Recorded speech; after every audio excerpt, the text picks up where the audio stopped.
especially to you, Ma'am Rose Peloton. I'm Mark Angelo B. Ayanto from This Is Science 1. Today, I'm excited to dive into Lesson 3, Skinner's Operant Conditioning. It's one of the coolest ways to understand how we learn new behaviors through rewards and consequences. So, let's get into it. Before I start, let's read with the objective of this lesson. The objective for these lessons are 1. Describe reinforcement and punishment in the context of operant conditioning. 2. Differentiate the characteristics of classical and operant conditioning theories. 3. Analyze a research article about operant conditioning. 4. Devise a teaching strategy bank for applying operant conditioning in the classroom. What is operant conditioning? Operant conditioning is a type of learning where behavior is controlled by rewards and punishments. It was developed by a psychologist named B.F. Skinner. What makes it special is that we as learners get to decide whether to do it something or not, based on what happens after we do it. How it works. So, Skinner conducted a famous experiment with a rat and a box, known as Skinner's box. Inside this box, there was a lever. The rat didn't know that lever did until it accidentally pressed it. And guess what? Food came out. The rat quickly learned that pressing the lever equals food.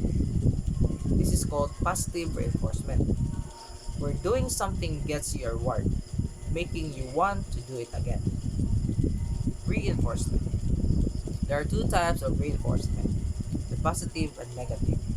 So let's start with the positive reinforcement. This is adding something good to encourage behavior, like giving a student a gold star for completing their homework.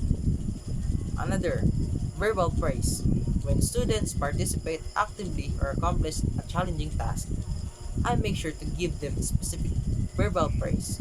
For instance, I might say, "Great job on solving that problem," or "I'm proud of how you helped your classmates."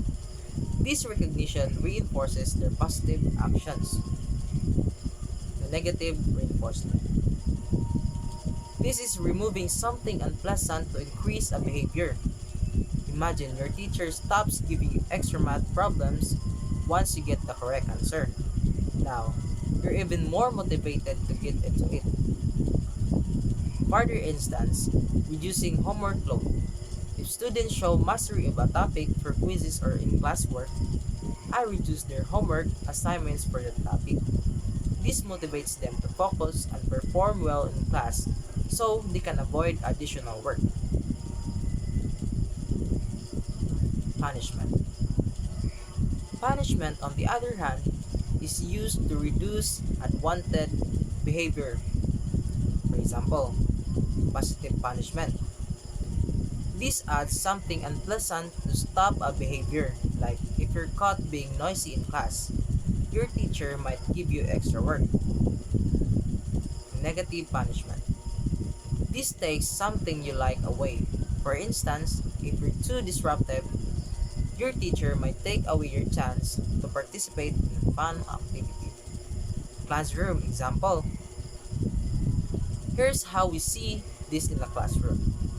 Imagine, your teacher wants everyone to raise their hands before speaking. They might use positive reinforcement, like giving a student praise or sticker each time they do it.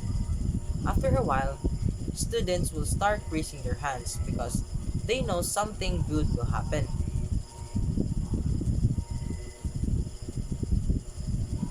To sum it all, Skinner's operant conditioning is all about how behavior can be shaped by rewards and punishments, whether it's getting a threat for good behavior or avoiding extra homework. By following instructions, we learn to repeat the actions that give us positive results. That's all. Thanks for watching.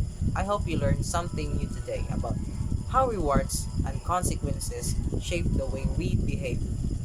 Catch you next time.